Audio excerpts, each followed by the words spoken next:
नमस्कार. आपल्या सगळ्यांचे महाराष्ट्र सोशल न्यूज चॅनलमध्ये हार्दिक स्वागत. चला वळूया तर एका नवीन बातमीकडे. आजची बातमी. धुळे महापालिका सार्वत्रिक निवडणुकीत प्रभाग क्रमांक 2 मधून अपक्ष उमेदवार सुबोध पाटील हे रिक्षा चिन्हावर निवडणूक लढवित असून अनेक वर्ष भाजपामध्ये काम केले होते. मात्र भाजपाने उमेदवारी नाकारल्याने सुबोध पाटील अपक्ष म्हणून मैदानात उतरले. त्यांची एकता नगर येथे जाहीर सभा घेण्यात आली. या सभेत सुबोध पाटलांनी शहराचे आमदार तसेच शहराचे उमेदवार यांच्यावर घणाघाती टीका केली. या सभेला महिला व पुरुष मोठ्या संख्येने उपस्थित होते. समाजकारण्याचे धोरण घेऊन त्यांनी 8 वर्ष भाजपचा जो प्रचार करून जो परिसर त्यांनी जो आपल्या परिसरात काम करण्यासाठी जो झटला आणि महादेव मंदिरची निर्मिती केली आणि प्रत्येकाला त्यांनी महादेव मंदिराला पाणी टाकायला लावलं. तसंच तुम्हाला सर्वांना मी हात जोडून विनंती करतो, तुम्हाला एक हक्काचा माणूस भेटलेला आहे. हक्काचा माणूस या दुनियामध्ये भेटत नाही. पैसेवाले भेटतील, रिक्षावाला भेटणार नाही. आणि अडचणीला नेहमी तुमच्या सुखदुःखात आमचा सुबोध भाऊ केव्हाही फोन करा, हो रात्र तुमच्या सेवेत आज सदैव हजर आहे. अन्याय कोणावर करतात? ज्याची लढण्याची क्षमता असते त्याच्यावर अन्याय करतात. असा अन्याय कोणावर करत नाही. तो धडाधडीचा कार्यकर्ता होता. त्यांना वाटलं हा पुढे जाईल, पुढे गेल्यानंतर आपला काही पुढे नंबर लागणार नाही, म्हणून या धनदागड्यांच्या समोर धनशक्तीच्या विरुद्ध तुमची जनशक्ती माझ्या भावाला तुम्ही निवडून द्या ही तुमच्याकडून अपेक्षा बाळगतो. 2013 पासून त्याचा मतदानाचा किंवा नगरसेवकचा हेतू नाही, त्याचा हेच हेतू आहे की माझ्या हातून काहीतरी समाजकार्य घडावं व त्या समाजकार्य करून काहीतरी सार्थक व्हावं. जसं तो विटाभट्टी परिसरातून नगरसेवकासाठी उभा होता, काही मतांनी तो पडला तरी परमेश्वर भोलेनाथला त्याला परत ताकद दिली, पुनश्च निर्माण दिली, पुनश्च ऊर्जा दिली, पुनश्च उभा राहिला. पुनश्च काही मतांनी काही लोकांनी त्याला पाळलं, परत तो हारला नाही. परत त्यांनी नवी उमेद उभारली. भोलेनाथचं मंदिर घरासमोर साकारलं. तुमच्या परिसरामध्ये त्यांनी हर हर महादेवचा नारा उभा केला. अरे जो देवाचा हात हारलेला आहे हे खालचे काय त्याला हरवतील? 9 नंबरचं बटन असं साहजिक कोणाला भेटत नाही. तो 9 नंबरचा आकडा गणपतीचा आहे. गणपतीचा आकडा असल्यामुळे आणि तो भोलेनाथचा भक्त असल्यामुळे सगळ्यात मोठी शक्ती या मायमाऊल्यांची आहे. त्यामुळे कोणत्याही भूलथापांना बळी न पडता 9 नंबरच्या बटनला आपले सुबोध भाऊ पाटील यांची रिक्षा अशी पडली पाहिजे, अशी पडली पाहिजे की डायरेक्ट नगरपालिकेतच जाऊन थांबली पाहिजे. तुमच्या समस्यांसाठी मला एकच सांगा, आतापर्यंत या परिसरमध्ये कोणता सामाजिक कार्यकर्ता, कोणता आजीबाजी नगरसेवक इथं आलेल्या काही लोकांमध्ये आमचे विटाभट्टीचे लोक असतील, ते हक्काचे लोक जरी असले तरी तुम्ही सगळे माझे हक्काचे. मला एक सांगा, सुबोध भाऊ पाटील एवढ्या 8 वर्षामध्ये तुमच्या परिसरात कुठे कमी पडला? अहो यांना धाक होता की सुबोध पाटील हा जर निवडून गेला तर भविष्यात आपलं राजकारण होणार नाही. आणि जर विनवण्या करून मतं मागता, पैसे देऊन मतं मागता, धमक्या देऊन मतं मागता, ते असे भेटत नाही. घरी गेल्यावर बी तुम्ही जेव्हा आम्हाला खायला देतात तेव्हाच आम्ही खातो. यांना अक्कल नाही. या मायमावल्या केव्हा 9 नंबरचं बटन दाबून पिंटू भाला निवडून देतील यांना कळणार सुद्धा नाही. समाजाचं कार्य करणारा कधीच घाबरत नसतो. पिंटू बोला संघर्ष खूप आहे, धमक्या खूप आल्या. माझ्यासारखा बिगर हातपायाचा माणूस जर त्याच्या पाठीशी आहे, तुम्ही तर धनदागड लोक आहे, तुम्हाला काय वाटतं? तुम्ही त्याच्या पाठीशी असं खंबीर उभे राहा की तो निवडूनच यायला पाहिजे. निवडून आल्यानंतर आपला हक्काचा माणूस तुमचं काम सार्थक करेल ही मी ग्वाही देतो. भाजपच्या मंदिरात तुमच्यासाठी पाणी टाकायचं की आपला अनुप भैया निवडला पाहिजे. कुठे गेलं तुमचं? कुठे गेली त्याची निष्ठा? काहीच केलं नाही का त्यांनी? वर्षाला तर घाबरा खालच्याने, तरी त्याच्या संघर्षामधून भोलेनाथ तिला ऊर्जा निर्माण केली. अरे तो कोणाचा पक्षाचा नाही, तू अपक्ष उभा आहे, तुझ्या मागे जनता आहे. जनता तुम्ही सोबत आहेत का? तुम्ही सुबोध भाऊ सोबत आहेत का? जोरात बोला. यावेळेस कडकडीची विनंती आहे, चुकीचं बटन दाबू नका, कोणाच्या पैशाला बळी पडू नका.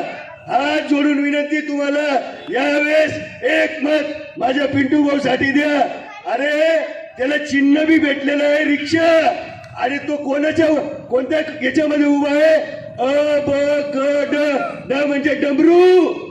डमरू डमरू आहे. ड चा डमरू. अरे तो भोलेनाथचा आहे. तुम्ही काय करणार? म्हणून माय मावल्यांनो, तुम्हाला सर्वांना विनंती करतो, तरुणांनो, एक जोराचा तुम्हाला सर्वांना सांगणे, एकच वादा, एकच वादा. मला धमकी म्हणा, दादागिरी म्हणा, आमिष म्हणा, पण हा सुबोध पाटील त्यांना घाबरला नाही. मी उभाच राहिलो. या प्रभागातील भारतीय जनता पार्टीला इच्छुक उमेदवार 47 उमेदवार इच्छुक होते. किती? 47 उमेदवार. व त्यापैकी सर्वांनी माघार घेतली. पण माझ्यावर अन्याय झाला, कारण मी 8 वर्षापासून प्रामाणिक सेवा या भारतीय जनता पार्टीची केली. मला भाजपाबद्दल नाही, स्थानिक नेत्यांबद्दल नाराजगी आहे. एवढं काम करून यांनी माझं तिकीट कापलं. या परिसरातही आमचा मित्र युवराज हटकर, त्यांनीही खूप कामं केले. त्यालाही बळजबरी बसवण्यात आलं. विटाभट्टीवर यमन लोणारी म्हणून आहे, गरिबाचा मुलगा, त्याला तिकीट दिलं आणि माघारी घ्यायला लावली. म्हणजे एवढा अन्याय, अत्याचार या भाजपचे लोक करत आहेत. गुंड, दादागिरी, रिव्हॉल्वर, पिस्तूल असा धाक दाखवून उमेदवारांना अर्ज माघार घ्यायला लावली. असंच जर चाललं तर याच्या पुढे निवडणुकीचा जो फॉर्म घ्यायला पण जाऊ, तिथं पिस्तूल घेऊन उभे राहतील, फॉर्म पण घेऊन. जर अशी लोकशाहीला धोका निर्माण झालेला आहे या भाजपमुळे. विकास कामाच्या नावावर कुठलाही विकास नाही, पूर्ण बकास. हे बघा, दत्त मंदिरपासून रस्ता तयार झाला होता श्रीराम चौकापर्यंत. तुम्ही तो रस्ता बघा, 50 लाखाचा रस्ता अक्षरशः खराब झालेला आहे. जाता का तुम्ही? पूर्ण खराब झालेला आहे रस्ता. द्वारकानगरचा रस्ता बघा, मध्ये जाताना मधले सगळे डांबरी रस्ते बघा, सगळे रस्ते खराब, एकदम टक्केवारी घेऊन आपल्याला आपली दिशाभूल करून राहिले. हिंदू हिंदू म्हणून हिंदू मुसलमान, हिंदू मुसलमान, हिंदू मुसलमान. शहराचे आमदार यांना फक्त एकच मुद्दा आहे, हिंदू मुसलमान, हिंदू मुसलमान. त्याच्या व्यतिरिक्त ते बोलत नाही. आता म्हणता येते फारुक्षाचा पोरगा महापौर होऊन जाईल. होऊ दे ना महापौर, काय फरक पडणार आहे? महापौर बी झाला, आपलं तर काम होईल ना. आमदार झाले ते 5 वर्ष MIMचे, काय कोणाला त्रास झाला का? झाला का त्रास? पण त्यांचा धाक दाखवला जाते. जसं लहान पोरांना म्हणतो ना, आबू आहे तिकडे जाऊ नका, तसं आपल्याला सांगतात मुसलमान आहे, मुसलमान आहे, मुसलमान आहे. अहो, आपण हिंदू आहे, आपण शिवरायांचे वंशज आहे, आपण रामाचे वंशज आहे. आपण घाबरणार नाही, आपण घाबरवणारे लोक आहोत. आणि आपल्याला घाबरवलं आलं, आपल्याला घाबरवत आहे. म्हणून आता घाबरायचं नाही. या परिसरात प्रभाग क्रमांक 2 मध्ये त्यांनी जेवढेही तिकीट दिले, सांगा तुम्ही ते किती दिवसापासून काम करताय? किती दिवसापासून काम करताय ते भाजपचं? यांना कोण ओळखतं? हे कुठे आले का कामात? कुठे झालेलं नाही. माजी नगरसेवकाकडे वेळ नाही लोकांना भेटायचा. फक्त हरिओम म्हणतो, ताई म्हणतो, भाऊ म्हणतो, फक्त गोड बोलतो. 20 वर्षात या प्रभागात मला नाही वाटत की विकास केला असेल. झालाय का विकास इकडे? झालाय का? चामुंडा नगर भाऊ बसलेले तिथं पाण्याची पाईपलाईन सुद्धा मी महानगरपालिकेमार्फत यांना करून दिली 8 दिवसात. मी काम करणारा मुलगा आहे. लोक अटेस्टेडसाठी जेव्हा त्यांना विचारतात सही शिक्का घ्यायला, ते सही शिक्का घ्यायला दारूच्या दुकानावर बोलवतात. आता महिला जाणार आहे का? तुम्ही जाशात का मावशी शिक्का माराले दारू दुकानावर? जो पेत नाही तो जाईल का? पण हा सुबोध पाटील माझ्या डिक्कीत शिक्का राहील.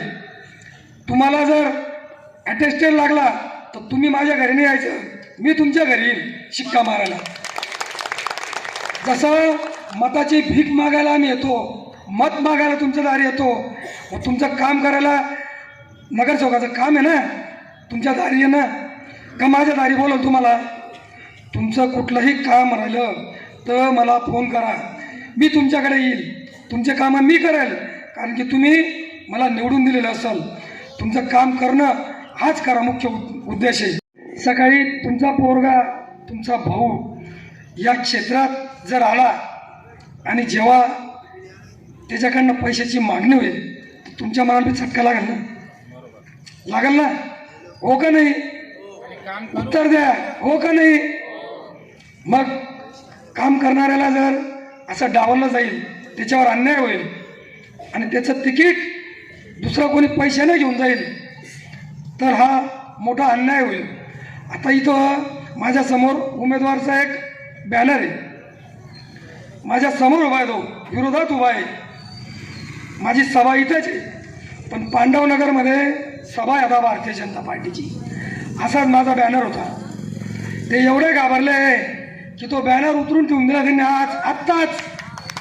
आत्ताच इथली गोष्ट बघून घ्या, माझा बॅनर त्यांनी उतरून ठेवून दिला खालती. म्हणजे माझ्या बॅनरला ते एवढे घाबरायला लागले की बॅनर उतरून ठेवून दिला. म्हणजे हा डर आहे, हा माझा डर नाही, हा तुमचा डर आहे, हा तुमचा डर आहे. कारण त्यांनी बघितलं सुबोध पाटील याच्या मागं ही जनता आहे, जनतेचा आशीर्वाद सुबोध भाऊच्या मागं आहे आणि म्हणून ते आता घाबरायला लागले. कालच माझं बॅनर तिरुपती नगर आहे, तापीमाई हाऊसिंग सोसायटी, तिथं माझं बॅनर पाडून टाकलं. बघितलं का कोणी फाटलेलं आहे ना? मग असे बॅनर फाडून राहिले. माझे जे बोर्ड आहे कॉलनीचे दिशादर्शक, ते बोर्ड फाडून राहिले, फोटो काढून राहिले. माझे बॅनर तिथं पालिकेत आपण दारू जिकसूत, मी माझा पोरगा म्हणे माझं शेवटचं इलेक्शन आहे, सांभाळून घेता येईल, यावेळेस मला मदत करा. अरे काय लाचारी आली हो तुझ्यावर, काय लाचारी आली? ही लाचारी केव्हा येते? जेव्हा आपण कोणाचं काम करत नाही, जेव्हा आपण लोकांचं काम करतो, लोकांमध्ये राहतो, लोकांची सेवा करतो, तेव्हा लोक म्हणतात की आम्ही तुझ्या पाठीशी, जसं तुम्ही माझ्या पाठीशी. एक सर्वसामान्य परिवारातील सुबोध पाटील मला पिंटू भाऊ म्हणून ओळखायचे. माझी रिक्षा होती, तिच्यावर काय नाव होतं माहिती का? काय नाव होतं? गदार नाव होतं माझ्या रिक्षावर. आणि यांना मी समजून दिलं की मी बी येडा आहे सनी सारखा, माझ्या नांदी लागू नका, चिटपट केल्याशिवाय तुम्हाला राहणार नाही. माझ्या नांदी लागला तुझा सत्यानाश होईल नाही.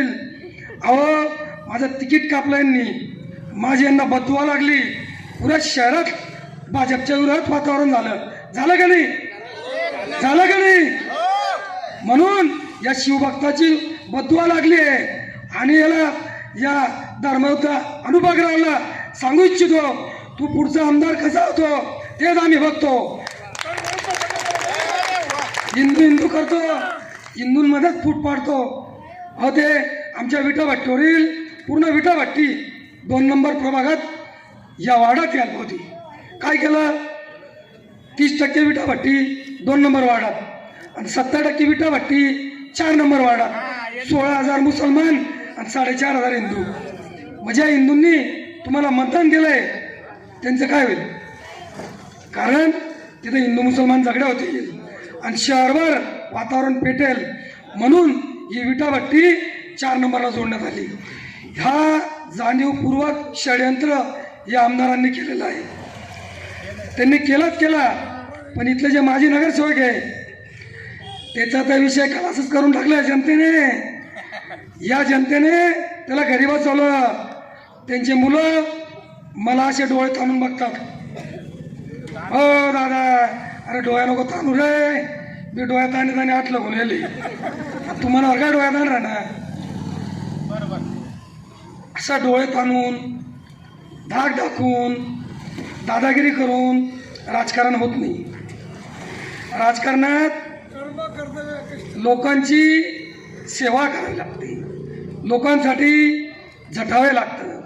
लोकांचे मुद्दे, लोकांची समस्या ही आपली समस्या समजून जो काम करतो तोच राजकारणात यशस्वी होतो.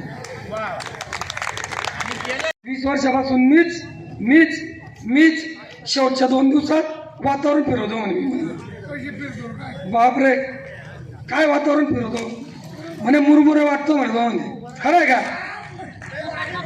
खरं आहे का? मुरमुरे भेटतो म्हणे. मी बी आता जुन्या डोळ्यात डाळ्या आणल्या, डाळ्या त्याच्या मुरमुऱ्यांमध्ये माझ्या डाळ्या फेकल मी आता. अहो, असे करणी कवटाळी करून इलेक्शन जिंकणारे हे आरामखोर, थोडी तनाची मनाची लाज वाटू दे. करणी करतो तू, करणी या वाड्यात लिंबू फेकतो, मुरमुरा फेकतो, लोकांचे कामं नाही करत आणि तू नगरसेवक होतो. म्हणून मी या सर्वांना तुम्हाला सांगतो की यावेळेस त्याला घरी बसवा. आणि काही अजून उमेदवार आहे, तोच नाही, ते 7 वर्षानंतर येतात. मी माझी आहे, मी आजी आहे, मी निवडून आलो तो, मला मदत करा. एक लाईटावर लाईट लावत नाही. काँग्रेस पक्षात जातात, समाजवादीमध्ये जातात, राष्ट्रवादीमध्ये जातात, परत अपक्ष उभे राहतात आणि मतं मागायला येतात. असं नाही झालं. निष्ठावान म्हणून काम करायचं. सुबोध पाटील हिंदुत्ववादी पक्षातच राहिला आहे, कुठल्याच पक्षात गेला नाही. 13 मध्ये काँग्रेस पक्षाची ऑफर होती, नाही गेलो. तत्वज्ञान नाही ठेवलंय. शिवसेनेकडनं निवडणूक लढलो, थोड्या मतांनी पडलो, पण तत्वज्ञान नाही ठेवले. पण माझ्या विरोधात काँग्रेसचाच उमेदवार निवडून आला, पण गंपस्ताव न करता मी सलग 5 वर्ष काम केली, शिवसेनेचं काम केलं. मग मी 2018 मध्ये मुस्लिम मतं 10,000 आणि हिंदू मतं 8,000 प्रभाग क्रमांक 3 फाटत होती लोकांची. पण हिंदुत्वाचा मुद्दा डोक्यात घुसला होता. नाही, आपण हिंदुत्वावर चालणारे आहोत, आपण आपल्या धर्मावर चालणारे आहोत. त्यावेळेस ही काँग्रेसची ऑफर आली, मी नाकारली. माझी विचारसरणीच नाही काँग्रेसची, मी नाकारली व परत भारतीय जनता पार्टीचं तिकीट घेतलं. पण तिथं परत मी थोड्या मतांनी पराभव झाला. त्यावेळेस काँग्रेसचे सुभाष जगताप हे निवडून आले. म्हणजे ज्या वेळेस काँग्रेसने ऑफर दिली, मी नाकारली आणि माझ्या विरोधात तोच उमेदवार निवडून आला.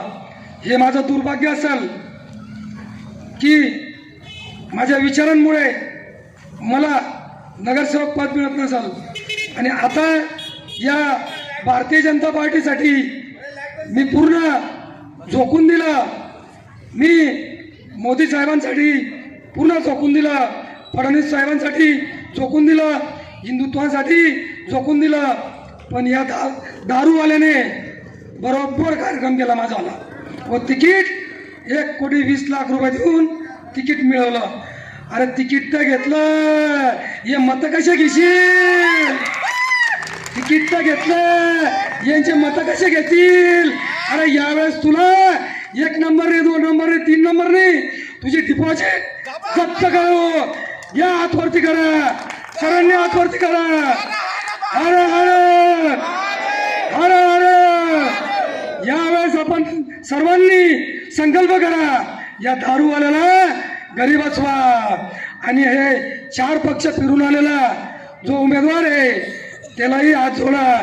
दादा रे, तू बी घरी राहता, तू बी काही येऊ नको, तू बी आराम कर.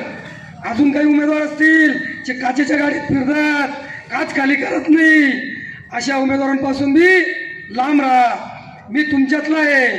तुम्ही आवाज दिला तिथं थांबणार आहे, तुम्ही सांगशान त्या ठिकाणी बसणार आहे, तुम्ही बोलवलं त्या ठिकाणी येणार आहे. कुठलाही गर्व नाही, कुठलाही अहंकार नाही. तुमचा आपला मी भाऊ आहे, तुम्ही सांगितलं तसा वागेल. म्हणून मी तुमचा हक्काचा उमेदवार आहे. विचार करा, एक विचार करा. एक रिक्षावाला मुख्यमंत्री होऊ शकतो, तर तुमच्या आशीर्वादाने एक रिक्षावाला तुमचा सेवक नाही होऊ शकत का? तुमची सेवा नाही करू शकत का? म्हणून मी सर्वांना सांगतो की हे जे प्रलोभन दाखवत आहेत, हे जे काही लोक एक महिन्यापूर्वी ते म्हणत होते की इलेक्शन लढायचं नाही, बघू आता सांगतो, या 20 दिवसात उमेदवार तयार झालेले आहे माझ्या विरोधातले पण आणि भाजपमधले बी काही लोकांनी पाट्या लावलेल्या, वर्गणी मागायची नाही, माहिती ना? तरुण मित्र असतील इथं, वर्गणी मागायला यायचं ना दवाखान्यात जायचे का नाही? लिहिलं होतं ना, तोच आता उमेदवार झाला. आता त्याला मत देशाल का तुम्ही? देणार का? जो माणूस खोटा बोलतो की मी इलेक्शन लढणार नाही आणि परत इलेक्शन लढतो, माझं तिकीट कापतो, अशा लोकांना तुम्ही मतदान देणार का? तुमच्या मनाला विचारा. माय मावलांनो, जर माझ्यावर एवढा अन्याय झालेला आहे मी तुम्हाला सांगू नाही शकत, पण या अन्यायाविरुद्ध मी संघर्ष पेटवलेला आहे. या संघर्षात तुम्ही माझ्या पाठीशी राहा. जर या संघर्षात तुम्ही माझी साथ सोडली तर यापुढे कुठलाही माणूस संघर्ष करणार नाही व त्याच्या पाठीशी लोक जर उभे नाही राहिले तर तो अद्भल होऊन जाईल. म्हणून मी प्रामाणिकपणे तुम्हाला आश्वासन देतो, जर या प्रभागात मी अपक्ष म्हणून निवडून आलो तर सर्वात जास्त निधी आपण या प्रभागासाठी मागू शकतो. कारण माझा कोणीच मालक नाही राहणार, कुठलाच पक्ष मालक नाही राहणार, माझे मालक फक्त तुम्हीच राहणार. तुम्ही जसे सांगणार तसा मी चालणार. म्हणून सर्वांनी लक्षात ठेवा, येणाऱ्या 15 तारखेच्या निवडणुकीत सकाळी 7:30 वाजता लवकर उठा. लक्ष्मी येणार आहे तुमच्याकडे, नाही म्हणायची नाही. कारण की लक्ष्मीला घ्यायचं, तिचं नमस्कार करायचं आणि तिला सांगायचं, माते नवदुर्गे नवलक्ष्मी दुर्गा माता, तुझे नवरात्रीचे 9 दिवस असतात, तसंच माझ्या भावाचं 9 नंबरचं बटन आहे. तिथं गेल्यानंतर त्या रिक्षाचं बटन दाबून मला प्रचंड मतांनी आपण विजयी करा, हीच विनंती. बातमी आवडल्यास चॅनलला लाईक व सबस्क्राईब करा व दररोज अशा नवनवीन बातम्या पाहण्यासाठी चॅनलला फॉलो करा. धन्यवाद.